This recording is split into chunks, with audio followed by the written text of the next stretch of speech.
Hi there, my name is Diana Collins Smith. I am a consciousness teacher, energy healer, psychic medium, and I also do a lot of land healing work and visiting sacred sites around Southern Africa. I'm here today at the Oppenheimer Cultural Village in Soweto, and it is my intention to interview Nozipho Mutwa, who is the daughter of Baba Credo Mutwa. Hello Nozi, nice to meet you. She is following in her father's footsteps as a Sangoma, a healer and a Nyanga, a seer and a prophet. So we're very excited to have this opportunity to speak to you today and to hear about your life story. Thank you so much for agreeing to this interview today and for offering us your time. It's very much appreciated. Your dad was a legendary senzi, a visionary, a prophet, a man I have the highest regard for. And I had the privilege of meeting him several times at his home in Kuruman. So could you please introduce yourself and give us a little bit of history about who you are and how you got to this point in your life? Thank you. Makosi Diane. I'm Vulamasango, Bieta, Nozipho Isis Mutwa. All these names, the three names come from my father. The two names come from my father, the one name come from my brothers. My Jozi name come from my spiritual ancestor. How it happened, it was exciting also to get this name. When I told her that I was about to come so that I can be trained as a healer, she was sitting, writing something on her notebook, and then she saw a name written in red. When she looked at the name, it's written Vulamasango. Remember, Credo Mutwa's name is Vusamazulu. So she was thinking the name Vulamasango is actually Baba's name. And she called me, Nozipho, I'm seeing something here. It's not written, but spirits have written it. In my notebook, I see Vulamasango. What's your father's name, by the way? Like, okay, she doesn't know. I was like, but your Baba is Vusamazulu. She's like, yeah, the ancestors are giving me your name. Your name is different. It comes directly from your ancestors. They are saying you need to be Vulamasango. So that's how I got the name Vulamasango. It was different. It was beautiful. She didn't decide because usually other gobelas, they will decide on names for their initiates. But my name was decided by the ancestors, and they even wrote it on her notebook, blank paper. She saw it written in red, Vulamasango. So that means I'm that special child. I'm that child who was born with the umbilical cord tied on her neck. In Zulu, they will say a child who was born with noku is the umbilical cord tied on your neck. And what does that mean? That means that child is a straight healer. Because sometimes our parents don't pay attention how we are born when it comes to umbilical cord, when it comes to placentas. The spirit will show you exactly what's going to happen to your son or your daughter when you observe the umbilical cord and you observe the placenta. A lot of children who are healers today, in this day and age, it's either they were born with the placenta or they had the placenta, the umbilical cord tied around their wrists. And nurses will say, your child is choking. Cut it, because you've seen those children where the umbilical cord is around and they are choking, and nurses is like, cut it, because that child is a straight healer. Before you are born, ancestors make that decision about you, that this one is going to follow into his father's footsteps. So I was that child. I'm Vulamasango, Nozipho Mutwa. Yes, in terms of me following Ubaba, when you think about my father was like different. Ubaba was a healer. First, Ubaba was a Sangoma. Then Ubaba became a seer. Ubaba is a polymath. Ubaba is an artist, a naturalist. So we have all these puzzles around him. And that needed individuals. It doesn't have to be my family who will fill into these puzzles. Then I happen to be that daughter who can fill the puzzle of Credo Mutwa the healer. So yes, there are a lot of people who are coming in saying they dreamed about him, and others they can read stars and fortune through stars, others they use hands. So you can see Credo Mutwa coming out in a lot of people. Others they even say, hey, I dreamed about your father's stick, your father was giving me that stick. For me, my father was giving you his energy. So you need to pay attention when you dream about him. What exactly is he giving you? And then we talk, me and you, and then we see within the puzzle, where are you fitting within the puzzle? Then we work together. That's my approach when it comes to him, because Ubaba is a polymath. He's huge. I cannot chew Baba alone. So there are a lot of people who needs to come, like you, Diana. You're coming in, you're still a spiritualist. You've got this other puzzle of him. Provided these puzzles, we use them correctly, but Ubaba anybody can take a piece and then come to the family, and then we burn in paper for you. We give you those blessings. Then you go and have Credo Mutwa's spirit within you. I also have initiates. I'm a gobela. I have people that I'm training under me. Ubaba predicted that before it's like, please go. Before he passed, he said to me, when he gave me the name Isis, he was sleeping there in Kuruman. I went to see him with my other mom, my spiritual mom, or Mom Sheila Mbele. I was sitting there with, oh, she did a great job, oh, Mama Sheila, now that I'm thinking about her. I was sitting there, you know, I'm not used to just sit and my father is just putting a cloth. I'm panicking because we were taught to be very respectful. You cannot just sit, you know. I was sitting there, Ubaba was lying, and I was sitting there, burning in paper a little bit in a candle. And Ubaba said to me, because he could pick up that I was afraid he's going. I was picking up the energy that he's going. He said to me, you are afraid. It's like, I'm afraid. And he asked me, what do you see? Because when Ulebu can attain, when Ubaba speaks to me, he will speak to me with that, you see things. Tell me, you see things. And I said, I see you going, and it's scaring me. I see you are going, and I'm not left with any time. You are going, and it's painful, and it scares me. He said, don't be. Ubaba said, don't be. What is it that is making you to be scared? It's like, you will leave us, I won't have a father. I don't know. I don't know whether whatever that you taught me, I know. I'm not sure. You know, I started doubting myself. He said, you are okay. Whatever that you know, it's okay. As you grow, things will unfold. You are okay. Go out there. Just go. I told you that you are a healer. I told you that when you were born, the umbilical cord was tied around your neck. Do you know where's that umbilical cord? I said, no. He said, do you know the house where you are staying? I said, yes. He said, there's a corner there and there's a tree. That tree, under that tree, all your umbilical cords, all my children's umbilical cords are there.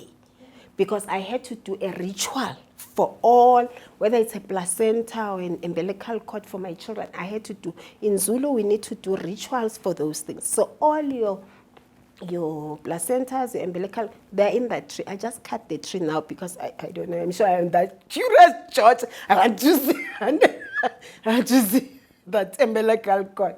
You know, but the tree was there, and I believe and I respect him that everything is there. So I'm that child who was chosen by him to take the baton, take Credo Mutwa the Sangoma, take Credo Mutwa the seer, take Credo Mutwa the healer. And in everything that I do, I'm being led by him.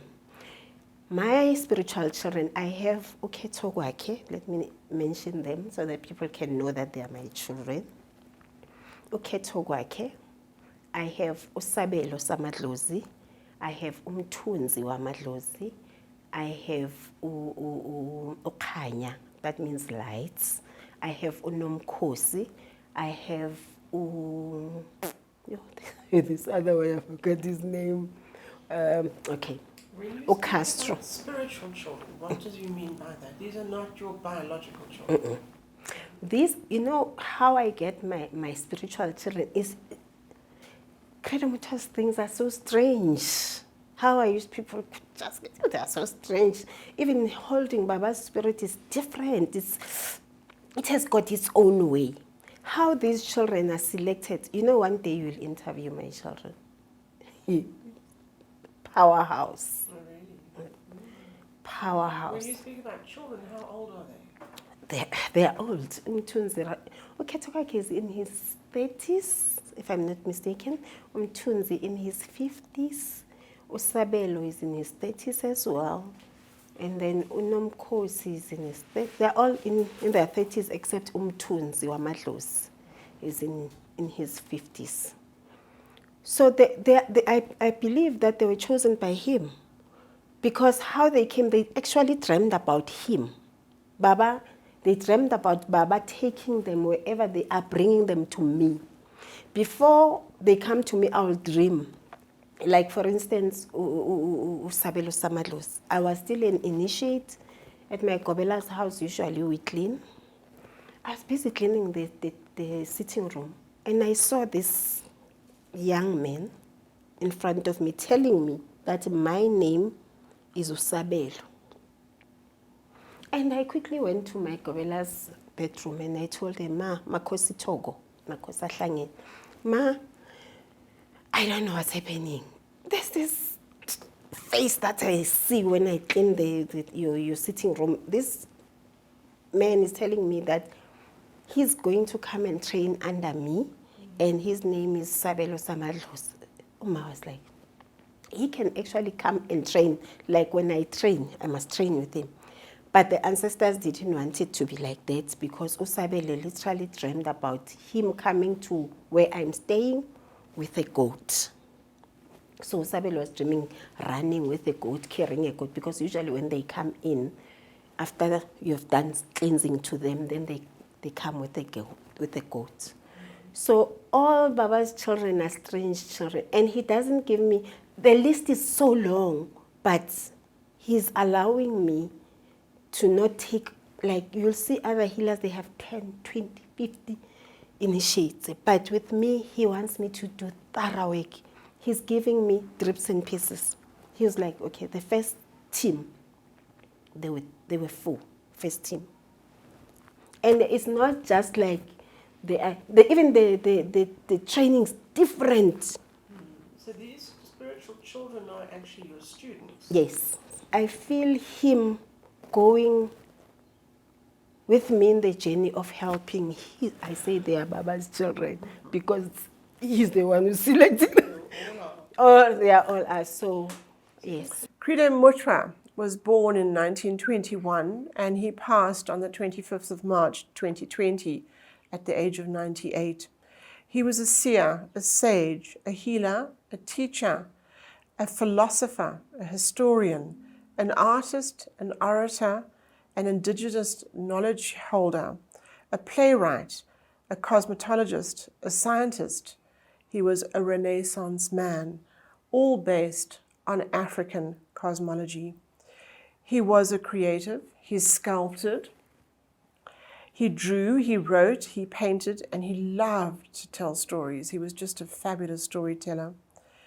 He was known as the High iSanusi and is accountable to the natural and supernatural realms and ultimately the entire pattern of the universe.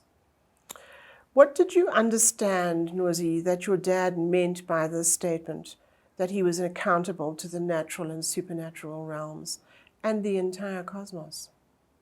It takes us back to how he got his training, because he accounts to the universe. That's true.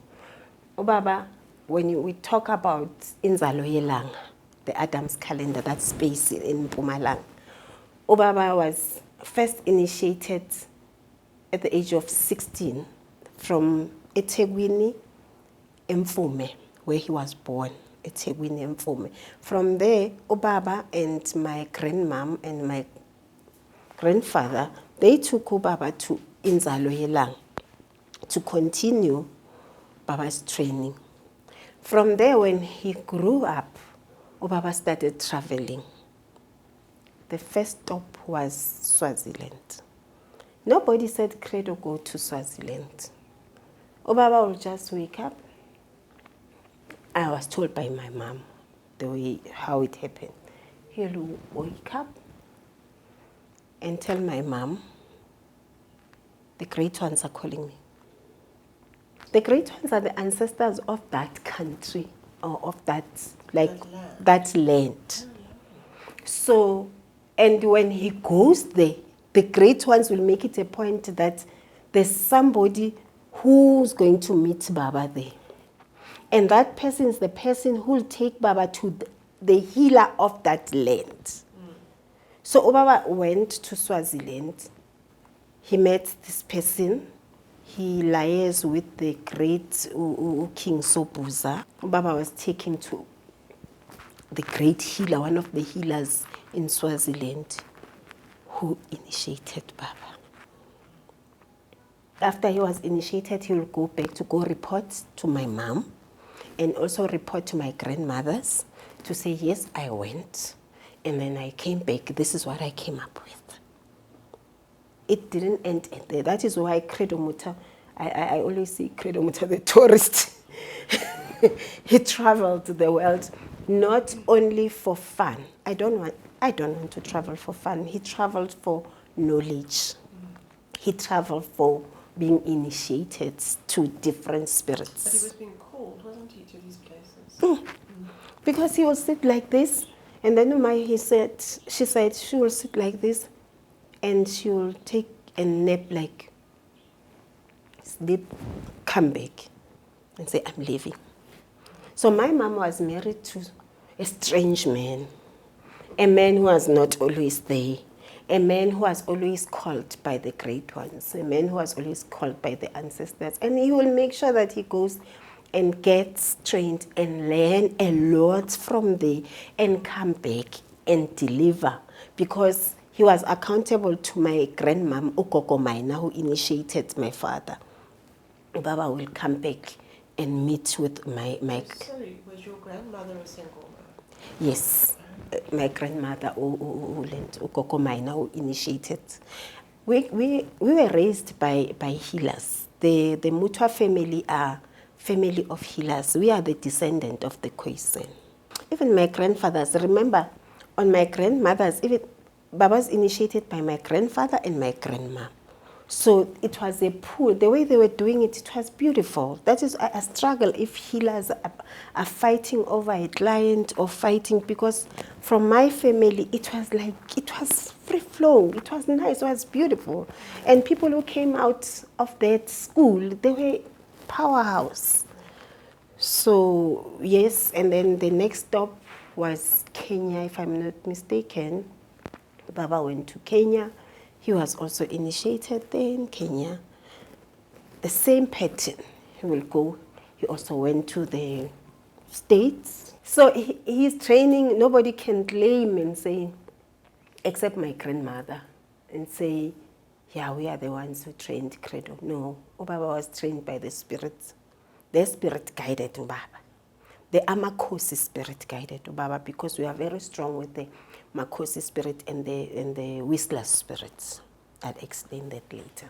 The Whistler spirits and the Mandau spirit, it's a little bit, but yes, we're still there with the Mandau spirit.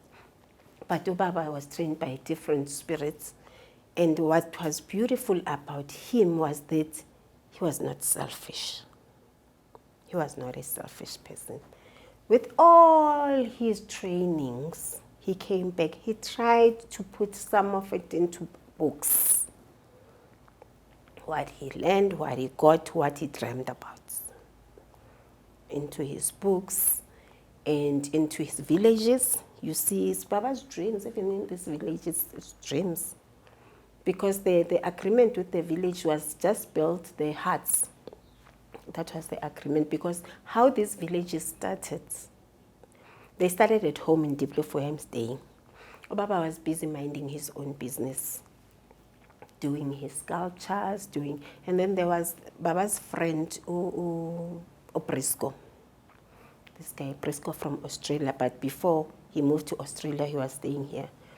He saw Baba doing all these sculptures and paintings, a lot of paintings bigger than these ones that are at Johannesburg Arts Gallery. And then he said to him, you know what, I have a friend, Oppenheimer, who has a space where you can put all this work into that space. And then, yes, they came, they spoke, they agreed. And then this was a village. I call it a village of healers, because how it started, it's healers' hands that built this village. It's Sangomas that builds this village. It was so beautiful. I grew up here. You know, in the 1950s, the healers were not recognized, right? They were killed. They were told they are witch doctors. They do witchcraft. But they were first initiated and first recognized at this village, the Gwaduguza village. Baba was the one who was fighting for them, making sure that he goes to courts to go fight. I don't know, because he doesn't even have law background, but he will go to courts and fight for healers. And then healers were recognized at this village. The first ceremony was here at this village. So you can see that Ubaba was, I always say, a man from space. He had this gift that even as a daughter, I don't even know. Sometimes I sleep, I'm like, this man, yo, Baba, yo, when it comes to my dreams, I'm, some of the things that you want me to do, I can't. I can't. The only thing that I can do is to make sure that my initiates, my children, spiritual children, are done the way you want them. And it's a school. And when you come out into my school, you can go and teach. I make sure that you get all the material of going into the world and go and make a difference. Because healing is broad. You cannot only focus on, when we train somebody, we just give them ibudlu, that's it. No, you see, as a Gobela, you see that this child has got gifts, other gifts. So why aren't you tapping into those gifts and make sure that when this initiate comes out, you have given them something to live on or survive with, except for just giving them that white form medicine to evoke the spirit. So as a Kobela, you must have your third eye working. If your third eye is not working, you'll just be that Kobela who's that old school type of Kobela. It's good to not to lose what we've learned, but you can add.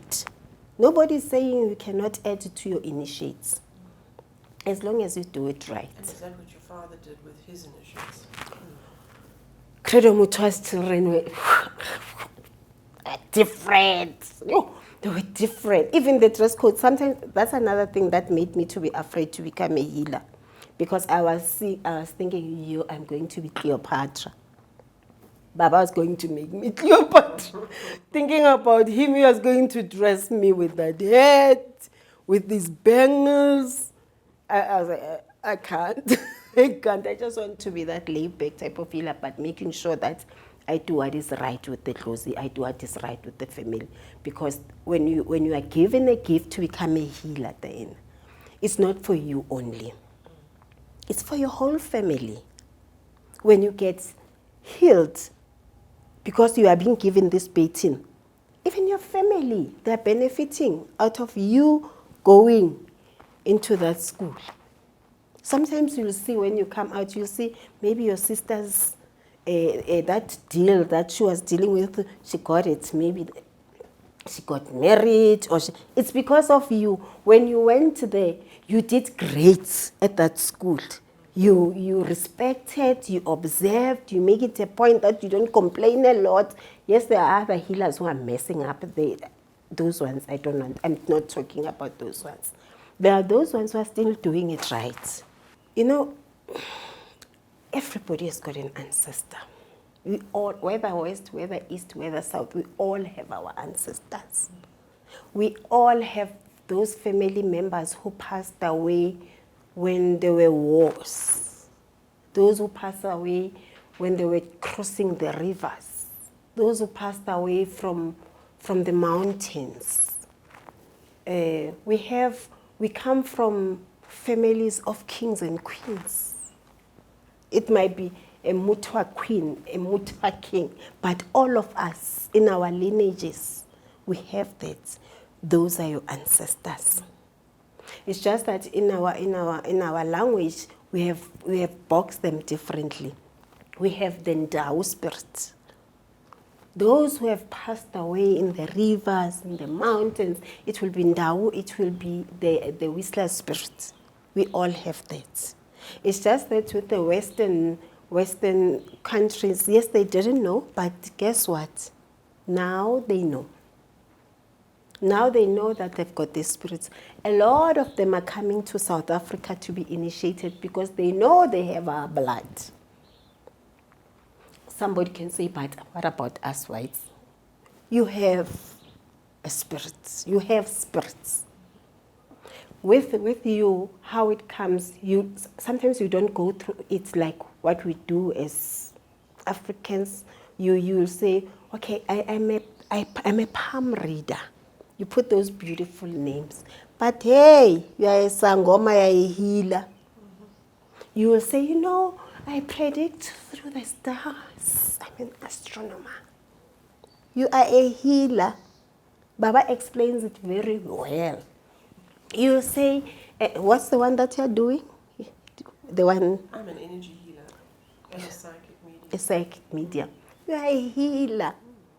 You had one of your ancestors passed on through wars. Others you knew, others you didn't know.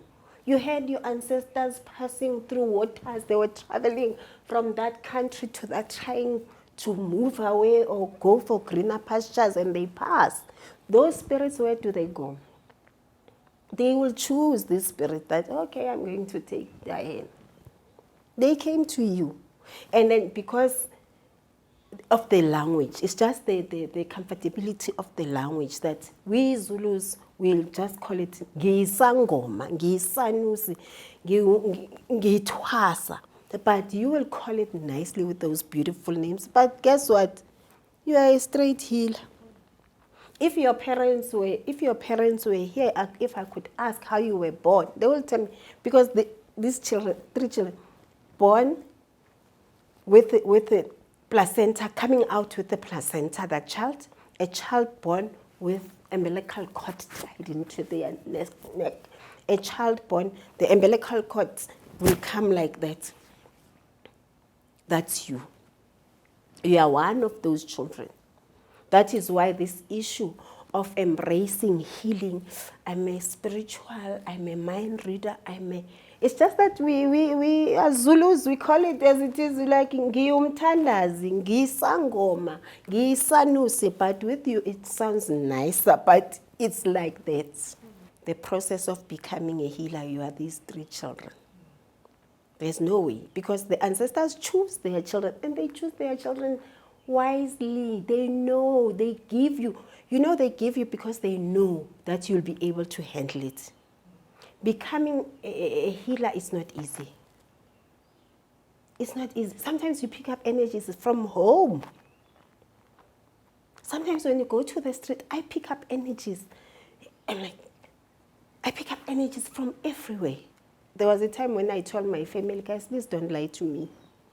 It's so offensive to lie to a healer, but I could see. It's just that I keep quiet. I don't want to embarrass you. But I see everything. I wake up, I sleep, I wake up with you. Yesterday, this other friend of mine gave me a present of a stone. 3 stones. He went scuba diving. I say, you like scuba diving? He went scuba diving, and then he came, he picked up 3 stones. as a gift. I'm like, okay, because I'm a healer, now I'm getting a gift of stones. I need a chocolate, I need a sweet. Okay, he came with this gift. When he gave me, he's like, yeah, but I didn't bring anything for you. I don't know what you like. And it was nicely packaged, but too. He gave me the gift. I took before I could even open it, I appreciated it. I went to my shrine. I blessed it, I burned incense for them because it was taken in the deep into the seas, in Smangaliso, somewhere, and somewhere there. I burned in paper. I appreciated the ancestor that gave me because the fact that he picked it up, his mind's like, I'm picking this one up. Already, the ancestors were connecting. Give her this one. Give. You know, when I looked at these 3 stones, I saw faces. The one stone, because he was saying, this other one is sparkling. Okay, please give it to me. I saw a face of an alien into the stone. I was like, but your stone has a face. I see faces in these stones. I'm a cozy, please don't start. I see faces. I see an old man in this one. The smaller one, I saw an old man. I was like, did you talk to the ancestors when you pick up this? It's like, yeah, I did. I was like, okay, this one I see an alien. It's an old alien, this one. That's a child. What is Baba saying about these stones? Because I took it back to him. He's the man of the stones. Okay, I'll tell you tomorrow. And then I took the stones. I appreciated. I acknowledge. I gave thanks to the universe that gave us the stones. And then I put the stones into my shrine. So... Now you're touching on one of my favorite subjects, which is sacred sites in southern Africa. And there's so many faces in the mountains and the landscape. The rocks and caves. I'm happy somebody's seeing what I'm seeing. I thought I was going crazy. The faces that I see everywhere. Even when I was coming here from the rocks, even from the gate, there are 3 stones there. When I was like, how is it going to go? I just want to relax, and be me. And I look at these stones. I saw faces. Like, I'm going crazy. I'm going crazy. But I'm happy to hear that you also see. If you connect with them, you tune in with them, you can actually communicate with them. So they're actually sentient beings. They have consciousness. Yeah, I'm noticing that. I'll tell you about Inzalo Ilanga when we are there. Because they're at the Adam's calendar. When I go there, or at first I remember when I first went in there, one of my friends, my spiritual sister, said, Nozipho, you need to go in there and cleanse the place since Baba has been in that space. I was like, okay, for me to go in there and cleanse, I must hear Baba speaking to me. I will never just go. I must hear, it's either it's my mom, my sister, or my father who tells me what exactly that I need to do there. It was after Baba's passing, if I'm not mistaken. When I entered the gates, I just saw faces. Okay. Faces. I could see that this old man. Okay, this space, a lot of people were fighting here. I was picking up energies. Yeah, I started going into trance because these faces wanted to tell me something, but I was afraid. I was like, it's for the first time. I'm coming here. I'm coming to cleanse the space. But now I see a lot of ancient people. It's like when you are in Egypt, you see different faces of different Egyptians. That's Inzalo Elang. That's what I see when I go. It's also different timelines. It's different dimensions converging. That's what I've experienced there. Because there's many, many timelines. Yeah. It's a very powerful place. That place is powerful. How I wish people could respect. How I wish, how I wish people could understand. Maybe we need to teach a lot about sacred sites and respecting nature. All these things that are happening now, it's because of us.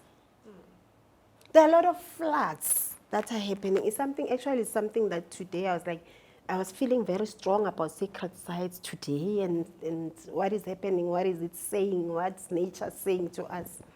All these things. There's a lot of change, and as consciousness is rising on the planet, I think there's more, like with the fires that are happening in the world, is a cleansing. And it's also making people wake up. Yeah. So an awakening. COVID was a great gift to us. It Because it was. woke up so many people. Yeah. So, And Baba predicted it.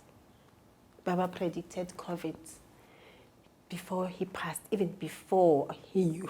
He knew, because he knew that he was going to pass. He knew exactly that on this date I'm going, because he told me. it was just before COVID. It was before COVID. Yeah, just before the lockdowns. Before the lockdown. And he was and he said, I'm going to be buried when there's nobody. Baba didn't want a lot of people, because he knew that a lot of people will come and shine and say, I knew Credo, da, da, da.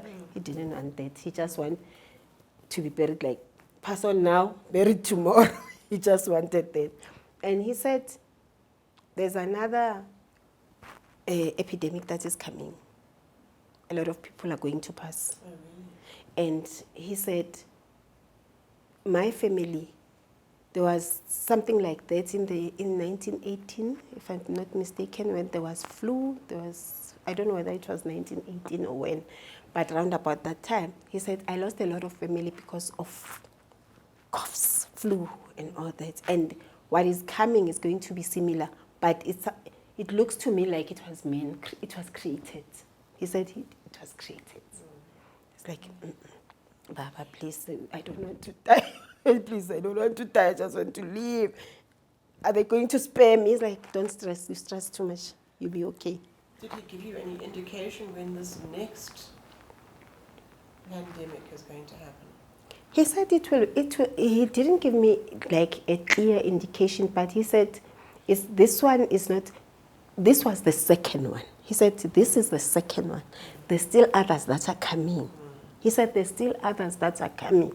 So I was like, oh, now these people, they really want us dead. We're going to die. He said, it's beautiful if you die spiritually. You know where you are going, so don't stress. He spoke of the knowledge of ancient times, going back to ancient Egypt. But he always said that the history started here in southern Africa, that this was the place where it all began. He saw the cosmos in everything. He was aware of our connection to the greater beings, gods, goddesses. When it comes to history, you know, when I'm talking about my spiritual children, that's why I say, oh, Baba has implanted different knowledge of his to all of them. One day you'll interview them. You'll hear. You won't leave when you because they will just, yes, when it comes to history, Baba will always emphasize about everything started here and it went there. That is why he was more into teaching of the Egyptian. He will tell you that it's not Egyptian teachings, it's our teachings.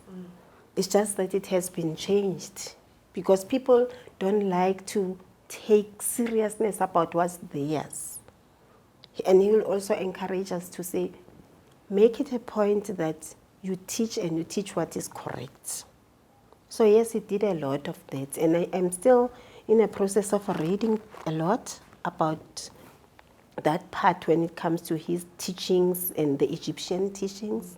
I'm still reading on that a lot. Did your father ever speak to you about his encounters with ETs? I know of the incident that happened to him soon after he was initiated at Adam's Calendar, also known as isiZulu Yalanga, a sacred site in Mpumalanga in the northeastern part of South Africa, on an escarpment overlooking the Barberton Valley, where there is a series of standing stones that closely resemble Stonehenge. isiZulu Yalanga is a series of stones believed to be the oldest man-made structures on Earth. The ancient circular monolithic stones predate any other structure found to date at 75,000 years old. It predates both Stonehenge and the Great Pyramid of Giza by tens of thousands of years. It was after his initiation as a Sangoma that his master sent him to Mount Nyanga, now known as Mount Inyangi, in Rhodesia, now called Zimbabwe, for further training. It was here that he was abducted by several grey aliens and put through excruciating experiments which left him with a limp for the rest of his life. Do you know much about this? Did your father speak to you about it? And what were his recollections? around the dinner table with the family. Yeah, a little bit of it, if I could remember. Baba has seen a lot of spirit in different nature, trees, rocks, water, in everything, in nature. He was, I always say he was a person of nature. Then he could see all that because people haven't tampered with nature. They didn't exploit nature. So spiritual people will see all these things, like what I was sharing with you, that it scares me that when I go, even trees, I see faces. I don't know with me, even on trees, I see faces. I remember one day when I was asking Baba, this thing is scary, man. I am seeing faces. These faces, they must talk to me. You know, I was like, they must talk, they must tell me what they want. Because even a tree, like today, I woke up, there's a tree next to the house. It was going like this. And I started feeling sad. And I said to my initiate, somebody's going. There's somebody who's going. Even my body, there's somebody who's... It's like this tree was telling me that this person is going. And it was my neighbor. I just shared in the morning that somebody's going. Yes, Baba could see faces, beings. Not only Baba, even other healers, they still do. Those who are still practicing healing correctly, they still do. You still do. I don't want to start. But you still see things from different nature. Even when you stand, I remember I went to Durban, to the sea. I was standing there. I could see, it's like people were talking and the water was hitting me very hard. Like, you are quiet, you know. So it's normal because nature was clean.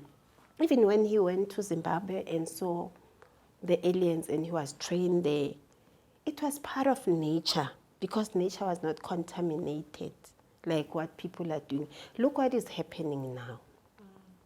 It is so sad. I remember him saying, you guys, all this spirit, you won't be able to connect with this spirit because a lot of people are doing funny things. People will go to the mountains and kill people. People will go to, we were talking about it, like they'll go to the water and do these ugly rituals that are bad for spirit. Oh, I'm sure it's good for them, but it's bad for nature.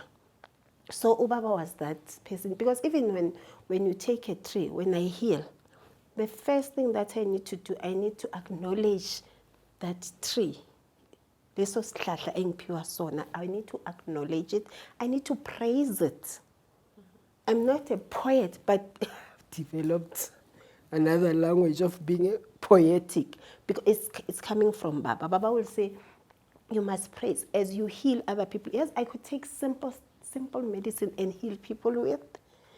When I'm alone, I'm like, what just happened? Because you when you carry these trees, these leaves, these roots, you praise, you become happy. That's what was happening with my father because nature was clean. But now, for us to be able to heal through nature, we need to go and ask for forgiveness. We need to ask, that's painful. Look what just happened in KZN. Look what is happening with all these fires and stuff. It's because people are contaminating nature. They are putting a lot of negative energies through nature. And we need nature. You know, I was telling one of my initiates, like people who have built their houses next to the sea. I'm telling you, 10 years' time from now, there won't be any houses there. Because sometimes when animals from the water, when those ancestors from the water, they want to come out and relax next to the water, but there are houses, there's pollution. So they'll end up fighting. Like, we need our space. How I wish we could tell people and say, please move a little bit, please move back. But yes, Ubaba has been that man who was different, who was seeing things Even when he went to Zimbabwe, he saw aliens. I know in one of his books he said,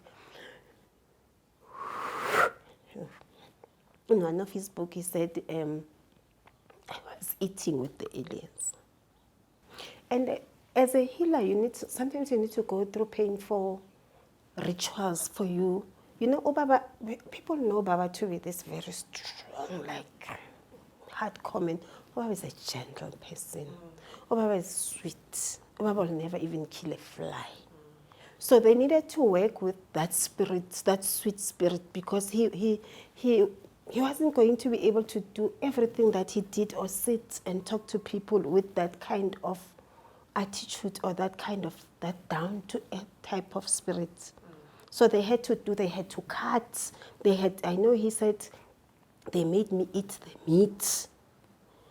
For him there are people who are still doing that ritual, and it's a bad ritual, but with beings. It's terrible. People mustn't be doing that to other people. But for you to be very strong, other people, they must go through trauma to be strong. So Ubaba went through a lot of trauma for him to develop this strong character. He didn't have that, because I'm saying this based on, even when my father got married to my mom, do you know what? It was an arranged marriage. It was an arranged marriage, because my father wouldn't stand in front of her. That's why he respects women so much. He couldn't stand in front of a woman and say, I love you, could you please be my wife? No. He respected women. He respected women so much. He used to say, I respect you, your mom. Even looking at your mom's eyes, I was like, oh, it's as if I'm committing something that is wrong. My aunt, the one who initiated him, needed to arrange the first marriage with my mom. That marriage was arranged, and it lasted up until death do them part. That's when Baba then got my stepmom. Okay, decided, Mom Virginia didn't come in when my mom it was after my mom passed. Then Baba got married too. And it was because of the agreement of the children. It was because of us.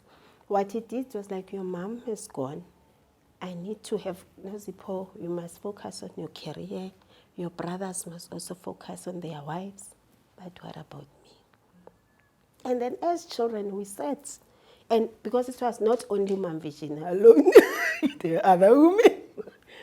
There were other women, and we had to select. We gave him options. We were like, option 1, option 2. We are about option 2. What do you think? And then we had to talk around this one. What is it that you see? Because she's a great woman. Yes, people have said a lot of things about her, my mom Virginia. She's a great woman. She took care of my mom when she was sick. She took care of my father, yes. As you grow, yes, you have your own challenges with stepmom. That issue of stepmom will never go away. You know, I had an issue, and people thought, Vulamasango is hating this. No. There were smaller things that one needed to iron out, and then... She was trained by your father. Yes. From a long time ago. And I was also part of that. I was also part of that, because usually what used to happen was that when Baba is getting the initiate, it was so beautiful at home. I always tell people that, Baba, okay, there was my father, my mom, who was a healer, my younger sister, Onandi, who was a healer. When people come into the house to come for bones or to be divine in the home, Onandi will take it as a young healer. Onandi will throw bones and do reading. This was your younger sister? Yes, that's my younger sister. And do a reading. And from there, Onandi will take it to Baba. So can we just explain to the audience, throwing bones is a bit like the Aijing, it's a divination method. It's divination method that we use. Because usually we use divination using bones. That's very strong, that we use with asthma, kosi, and we also divine using our spirit. The spirit will just tell you voices, you'll hear voices from yourself, like I do that as well. I'll hear voices telling me this one is like this one is like that. But I'll also go to my bones for confirmation. What I'm hearing, is it coming again from the bones? So my sister will refer to my mom, Umangcobo. From Mangcobo, then things will go to my father. When Umam Virginia came home, she started not being an initiate. She was that woman who was sent by the spirits, and then she got initiated by my mom. Because my father, Kumbula, that my father was a healer, but he grew and became a Sanus. So explain that. A Sanus, they don't have initiate like they don't train you like when I train as a Sangoma. A Sangoma, they need to dance.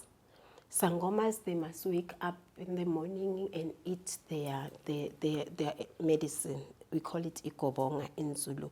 But the Sanusis, they can train you on how to predict.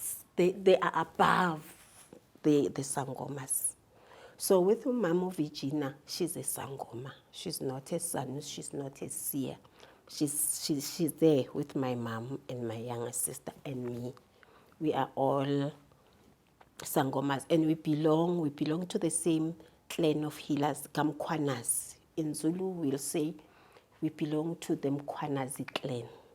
The first person who gave us, because there are different medicine for different clans when you become a healer. The Mkwanazi, the white form that we eat comes in Pande Mkwanas. So that's what my mom ate, Virginia ate, my sister ate, and then that's what I ate as well. Because I'm sure Baba didn't want us to be all over. He just wanted us to be with the Zulus. So we all belong to the Zulu clan of healers, Amakos. So can you explain how you can become an iSanusi? iSanusi it's a gift that is given to you by your ancestors. There's no training for one to become iSanusi. You are that special child that, remember, within the healing space, they choose you, that you are going to be above others. You are going to see what's happening in the world. You are going to see what is about to happen. You are going to tell us everything. So they select you. Are one of those special children that you are selected. Nobody can come and stand next to you and say, I was trained to be a Sanusi. Yes, they can go and get other small trainings, maybe communication training and stuff, but you are a born Sanusi. So Ubaba was a born one. From being a Sangoma, then being a Sanusi. It just happened. We don't have a lot of Sanusis. I know of this one who's very good, who was also working with Ubaba, Umboni. They call him Umboni Khadebi, who's the founder of the Revelation Church. One day you can meet him. You can yeah, he's good. I know because I have a lot of encounters with him. That's the one. For now, I know him. I know it's somebody that I'm comfortable with, somebody that I know when he speaks the truth. It's somebody that I know, Guti, he will never sugarcoat anything about African spirituality. He will tell you as it is. But he has got a huge church. The other one is here in Diepkloof, the smallest one, and there's another one in town. That's the person that I trust for being a Sanusi. Like this baton of being a Sanusi is given to him. Yes, I know there are other people who are saying they are Sanusis, but I've never had encounters with them. That is why I can't say anything about them. I only know this one. The painting of our next female president in South Africa that he predicted would be elected in 2024 in our general election coming up next year. Where is this painting? What do you know of this prophecy? I can't wait. Actually, I can't wait to have a spiritual person becoming a leader. Somebody who will understand things of the spirits. Because what is happening, the way they are leading now, they are missing at the point. They need to follow the trend of, we are in the times of awakening now. A lot of things, you see, a lot of children are becoming healers. I know I don't encourage children to become healers. I want them to be in school. But if you can get a president, a woman president who's spiritual, I don't want to say a Sangoma, because there are other Sangomas who are doing crazy stuff out there. A spiritual person. My definition of spirituality is somebody who understands things of the spirits. Somebody who will understand that when there's spirituality is more than money.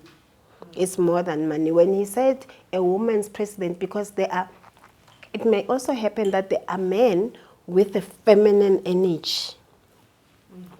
There are men with feminine spirits, but they need a support of a woman. I was looking forward. I was thinking Nkosazana Zuma will take it. You know, I was like, okay, maybe this one can come in, because I don't know. My spirit just connected with her. Maybe it's because what she did when Baba passed. She was the one who made it a point that we go and bury Baba.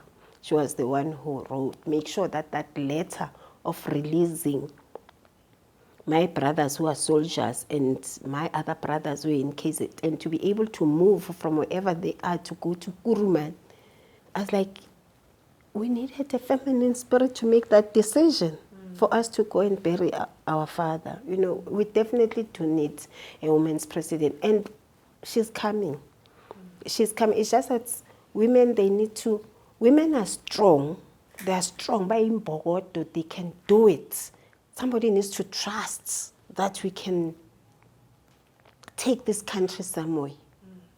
There will be a lot of change. I'm looking forward for that. And Ubaba, because he has this feminine spirit, umuntu wesifazane strong, nomkhubulwane, imbokodo. They need to be president. Why not? Other countries are doing it, isn't it? So why not South Africa? It's the time of the woman. It's the time of the woman. They must allow a woman to lead. A woman has been leading for decades. These statues, these sculptures that your father did, so this one behind us, can you tell us a little bit about it? Oh, this is Nomkhubulane, the feminine spirits. Okay. This is the mother of the spirit, because as you are saying that we are led by mothers. You know, we are led by mothers. If you see a lot of Baba's sculptures around the village, it's more mothers, right? Because we've got that motherly spirit within us. Mothers can lead. That is why he was also advocating for a woman to lead. Unomkhubulwane lo, umama. You know, she's the one who makes sure, secure the home, the one who makes sure that things go accordingly. A kind, the one who takes care of children and makes sure that she empowers. You know, when I see these statues, I see Umkabai Gajam, the Shaga's auntie. I see Umkabai Gajam, who was very strong. So we had a lot of strong women. We have the Rain Queen. It's so amazing when I was training as a healer, there were times where I didn't even have money. But when one day I checked my phone, things of the spirit, when I checked my phone, I saw this name, Mujaji. My mind was like, but she passed on. The Red Queen passed on. Okay, there's a daughter, but the daughter is young. So who can send money? What were they sending you? Money? Money for me to finish my training. Wow. But they are a family that are very strong. They are the ones that are they are able to evoke the spirit of rain. Yes. When there needs to be rain, they are the ones that can speak on our behalf for rain. I like that, because that means spirits have order. Spirits will give you according to the need. So they were giving those powers of rain. And they have a lot of ceremonies this time in September. So there will be a lot of... I remember when I visited, we were going to Lake Funduzi. There's a river there in Venda. The white crocodile. Yes, I visited that space because... Very mystical place. Scary. I visited that, and then they told me, the king there told me that I must come back in September, because that's when they will have this ceremony and they want me to be part of the ceremony there. I was like, hey, yeah, I'll come, but I'm not sure. That's when I went to become an initiate. So I couldn't go back. But it's beautiful. It's a beautiful place. It's a beautiful place. We needed to also do a ritual there. They didn't want us to go because it was not yet September. They said they are trying to manage population that go to Lake Fundutsi. But we requested until they took us there because I needed to go and be there inside water of Lake Fundutsi. I don't know why, but maybe that water spirits of me and the whistler spirits, the water spirit mostly, that needed me to be inside Lake Fundutsi. But what was fascinating about it, we were talking about it yesterday with my daughter. I was like, guys, I went there, and when you need to give to the water, you don't give like standing up straight, like I'll throw money there. No, you needed to turn, and you open your legs, and you throw money like from between your legs. You throw it to the Fundutsi. So it was beautiful. But when I was inside there were things that were holding me. And okay, now we are dying. I think the spirits there, they were holding me. I couldn't move. I couldn't move until one of my sister, Orutendo, said, what's wrong with you? Because I couldn't move. They just needed me to remain behind. But thanks to my sister who took me out of the water, because I didn't even want to leave. Who was your mother, Nozi? Why was she the mother of all 7 of Baba Credo's children? Your mother died quite tragically, I believe. She died with a metal stake in her womb. What do you know about this? Things that happen in Baba's family are strange. Don't expect normality with the Mutwa family. Never, ever. Okay. I could have a metal in my brain. It's possible. People can put things wherever they want to. There are different spirits and they are used differently. I'm learning I think now that I'm focused as a healer, I know what I want and I will know what I want to know. I'm able to see.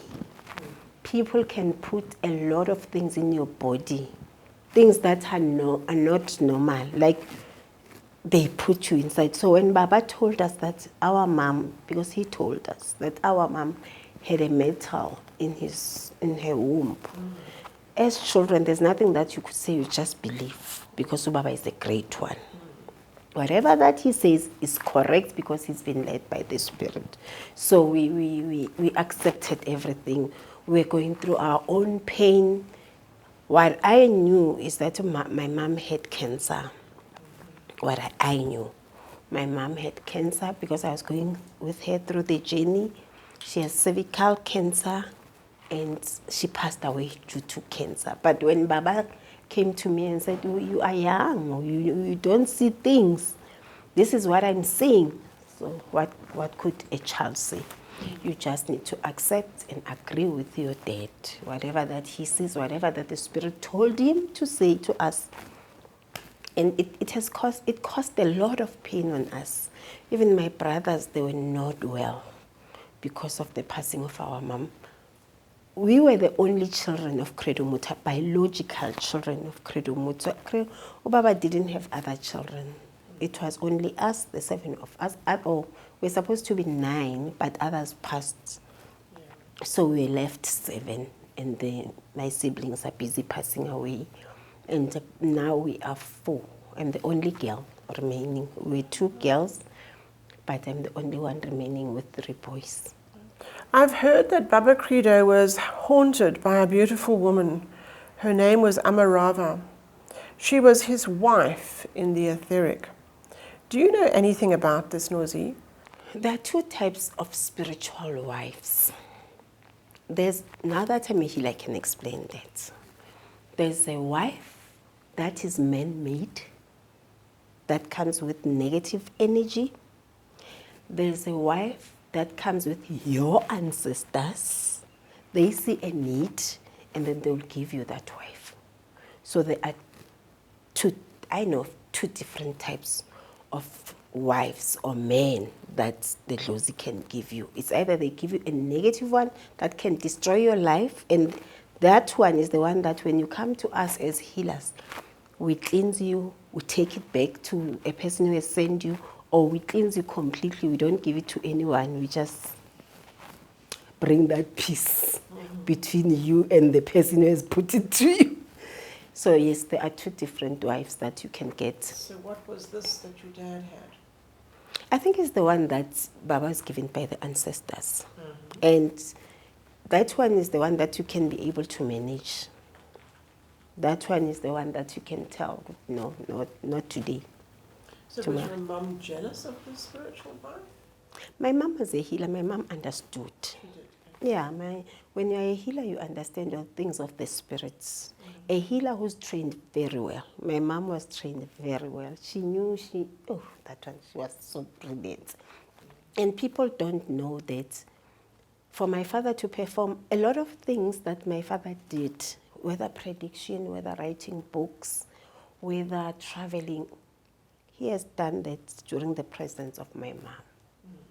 When he got married after, he was tired.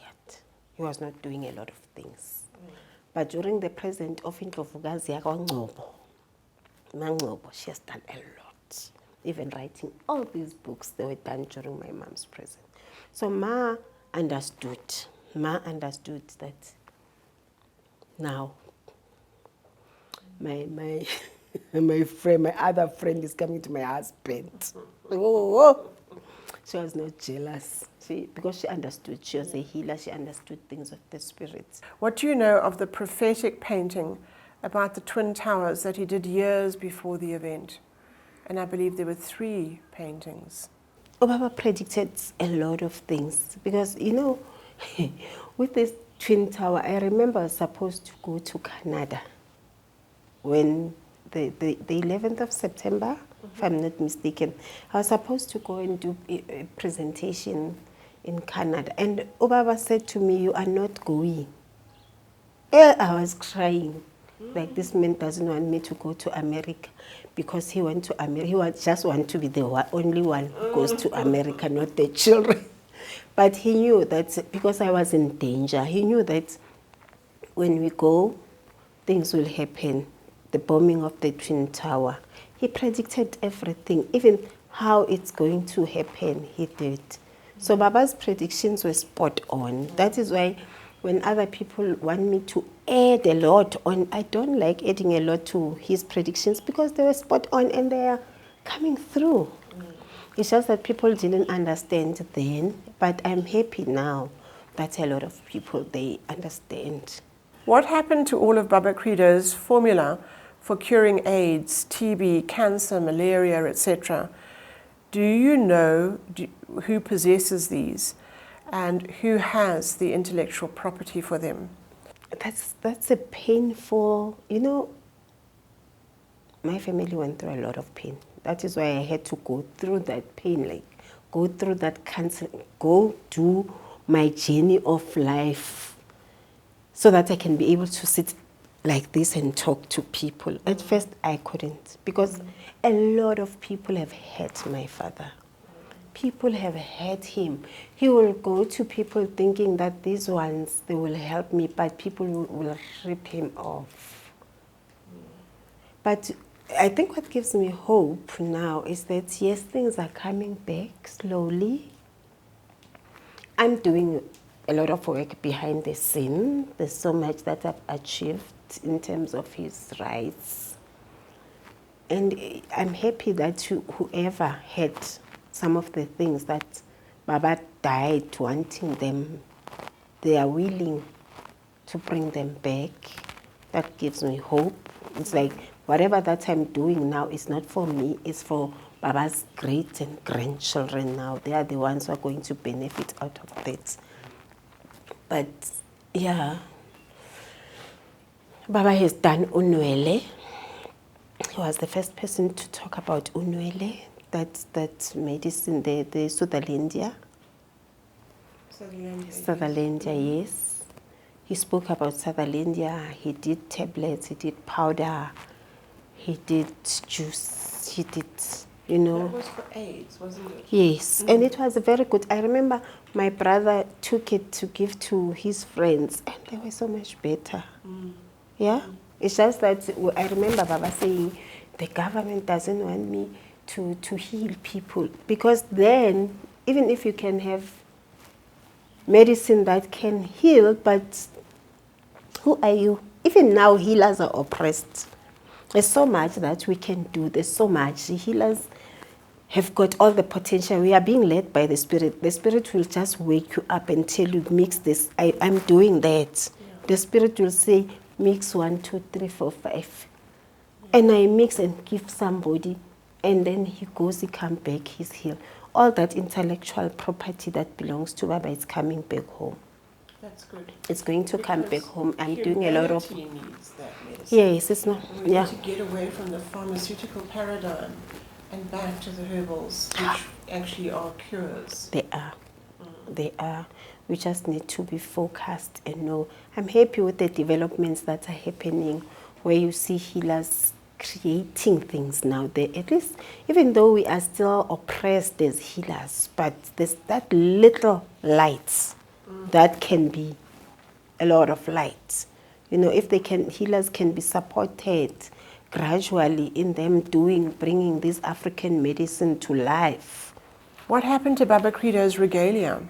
He was attacked at the railway station in Swaziland, and his gold and copper necklace was stolen in 2007. Do you know anything about it? Where did this land up? Has it ever turned up? Yeah, what we need to remember is that Baba had a lot of regalias. This other one that was taken was the other regalia, but we still have the other ones. No, he didn't get that regalia back. But for me, what makes me happy is the first regalia. There's the other first regalia, the one that is the one that he said I must go fetch with my other cousins and take it. He told us where to take it. So he gave that task to my brother Tulane from Durban. What was that, when he knew he was dying? Yes, he said to Tulane when they went to visit him that you need to take this regalia. You know where you need to take it. Tulane is my other brother from Durban. So he knows, he still feels like, hey, I must go fetch that regalia and take it where Baba said I must take it. But that's an old regalia, that one. Okay, so that's even more valuable than the one that was stolen. They are all available. Yes. They're all, but this one is the one that he carries everywhere. Even he used to change all his regalias based on how he feels. So each and every regalia was based on how he feels now. So, yeah. So what happens to that regalia now that he's gone? Baba was very specific with his regalias. All of them. He was very specific. Who's getting what, who's getting what. But the other one, the one that needs to come to me, and the other ones that needs to come to my niece, Uzota said, me and Mkulu's stuff, thank you. She signed and said, all these things, they need to go to Auntie, which is me. Auntie is the one who's a healer. So my role is to make sure that everything that comes from Baba, I take it, I put it to my shrine. I patla for it, I give thanks, and then I put it to my shrine. When people come visit, they can see it from my shrine. Is it true that Credo's necklace, regalia, helped him to communicate with ETs? No, he could, because remember, him being able to communicate with whatever that was happening is because of the spirit in him. That spirit, those spirits that were inside of him are the ones that are communicating, and then they will attach themselves to the regalias and get the energies of the regalias and then give power. The regalia is sort of like an amplifier, is it, of the energies? Yes. That is why sometimes when we're sick, Baba will just say, carry this.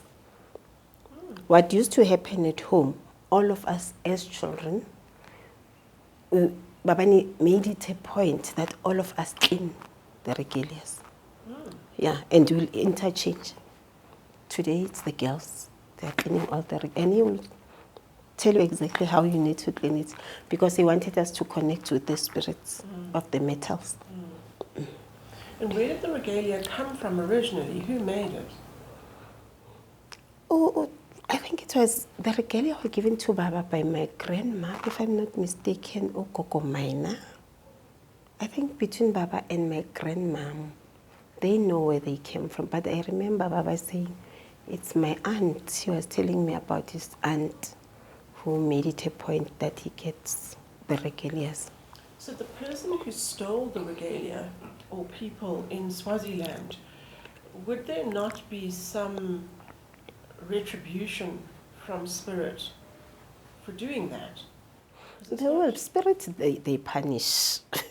Spirits, as you were asking me about when Baba had 2 wives, spiritual wives, even the spirits, there are good and bad spirits. There are spirits that can kill. It's just that as a healer, you need to be cleansing away all these spirits. But you also need them, those ones who are very strong, who will say, not with my child. Yeah. So I don't know what happened to those people, but anything that has to do with somebody else's spirit and you are tampering with it, you are messing it up, those spirit of that person can do anything that they want with you. Because all of us are being controlled by our spirits, good or bad. So it's you as an individual who say, please leave me alone. Please wait. You constantly need to communicate with them. Indaba, My Children was a book that your father wrote. There are things in this world against which the force of arms alone is useless. Things that can only be defended by weapons of the soul. One of Baba's sons was murdered at 30 years old in Soweto. This son was deemed to be his successor. This must have been devastating for your father, not only losing a son in such a violent way, but also his prodigy. He said in Indaba, My Children, that he had no successor. But that book was written in 1965, which I think was probably before you were born, Nozi. Okay. My brother, Umlungisi, Innocent Mutwa, that's Baba's first child, first boy child. So he was the eldest. Was the eldest. Very sweet. I think when I was growing up, because I was young, Putimlung was very sweet.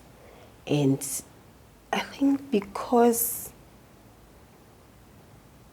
of the riots, I think it was the riots or they were spiting my father, then they killed him.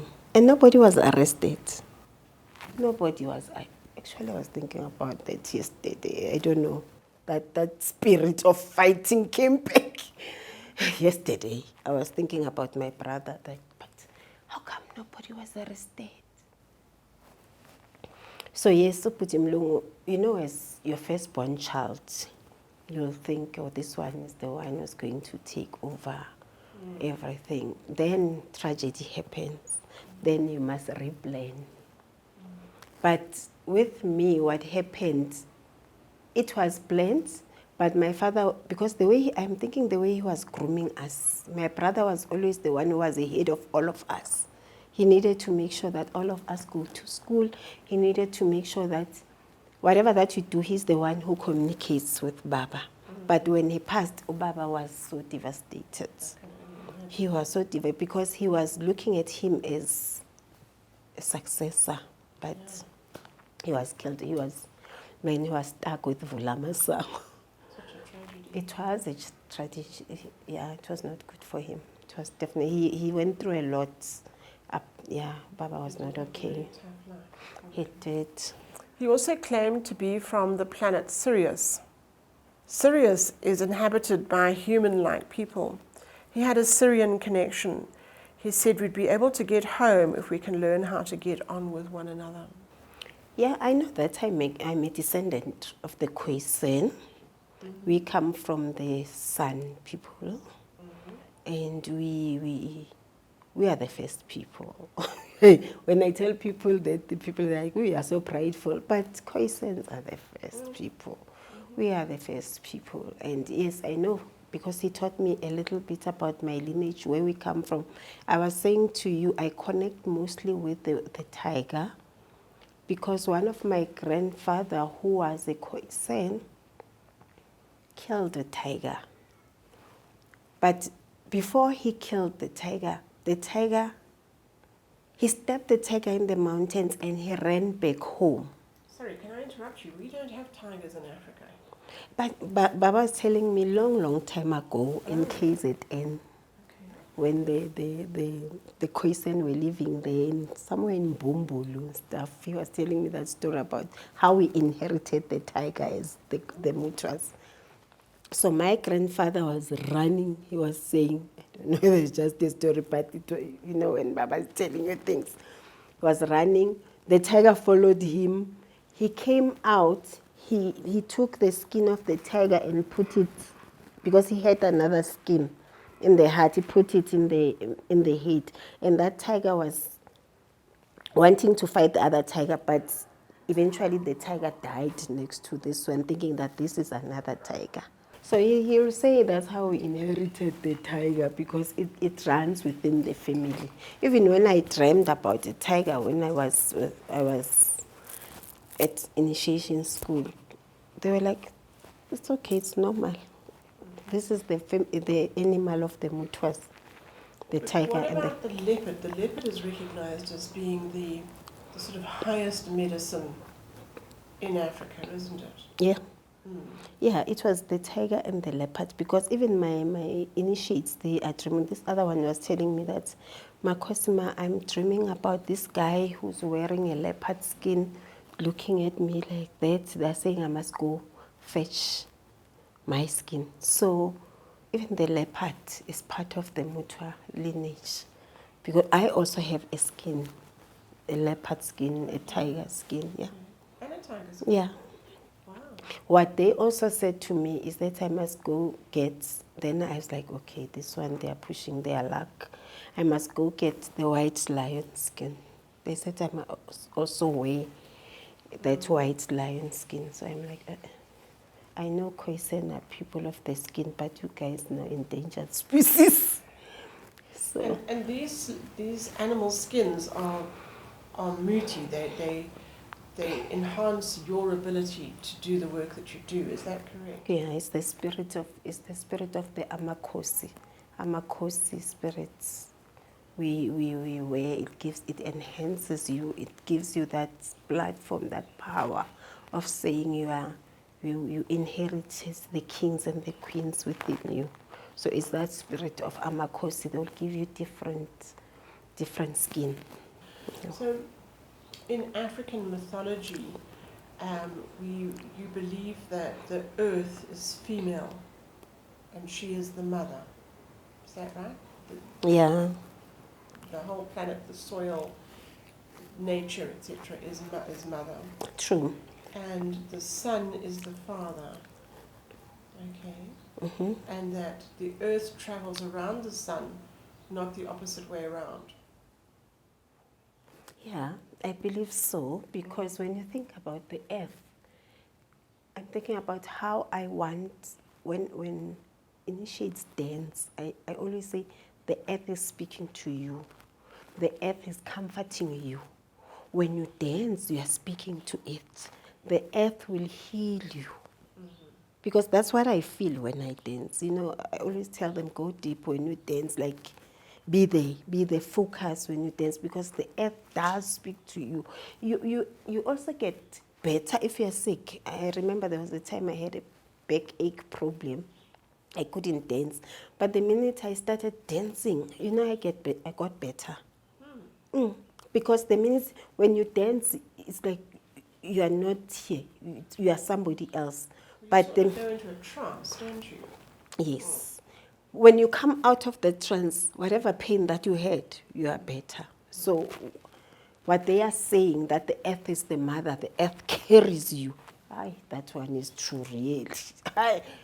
Especially because I'm a Taurus, so we are people of the earth. Credo Mutwa was an integrator of people. He was a spiritual leader, integrating humanity, bringing people together, no separation. He He was all about brotherhood and sisterhood, which is the energy for the new golden age. And hopefully that's going to be your legacy too, Nozi, in your work that you're doing now. I think with me, I've seen a lot of people are messing up when it comes to healing.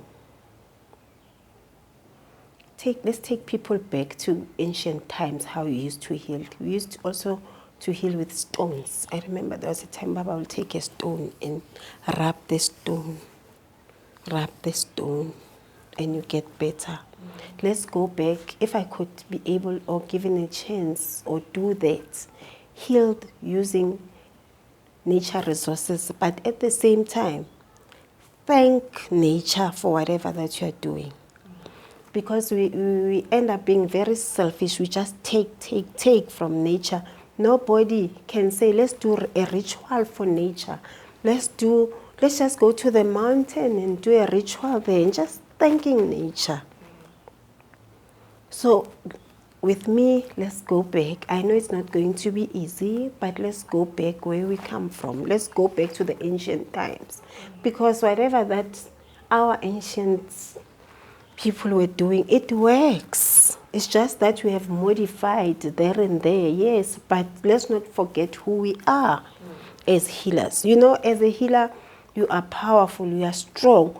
Believe in whatever that the ancestors have given you. You don't need to enhance and kill somebody. And, you know, when people come to my shrine, I'm like, whatever that is happening here is because of the spirits. People they're thinking I'm crazy.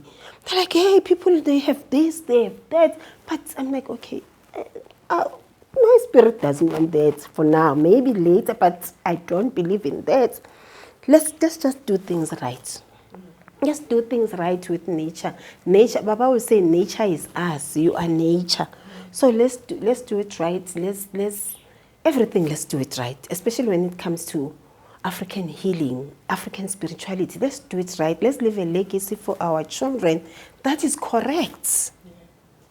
You know, I wouldn't want to pass away and people were like, what did she do? She killed 1, 2, 3. Let me be known of doing things right for nature, for the spirits. Even when you initiate somebody, let's do it right. You hear healers sleeping with their initiates. That's wrong.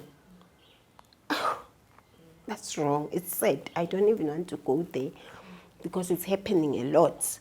That's wrong. So we need to bring back the ancient traditions, the ancient integrity, yes, and all of those things. Let's bring it back. If we say we want a woman to take over, up until we need to bring that ancient wisdom, let's bring it back, and then things will happen. Then a woman can lead us. But for now, whatever that we are doing, I know we are not doing things right. Nozi, it's been such a privilege today to have met you and to have had this time spending with you and all of the wisdom that you shared with us. We really are so very, very grateful. Thank you. And I am very heartened to meet people like Nozi in Africa, because I know Africa has a wonderful future. She's rising, and with all these beautiful souls that are taking up positions of power in various places, I know we're going to change this continent, we're going to change this world for the better. So for that, I send you much love and gratitude. Makosi, thank you so much. Thank you so much. I was telling people that this is my second real interview. The first one was with Baba. The first one was with my father. This is the second one. Thank you so much for pursuing me. Because I don't know. I'm not camera shy, but sitting like this sometimes I'm like, okay, you need to be put together a little bit and put that professional head. But thank you so much for making me relax, you know, and talk about my family and talk about my father and making sure, because this is you are part of the legacy of Baba. The minute we start talking about him, we bring him to life, you are contributing towards Credo Mutwa's legacy. Thank you so much. Well, your father is with me a lot, so he guided this process that I have. Of course. So thank you.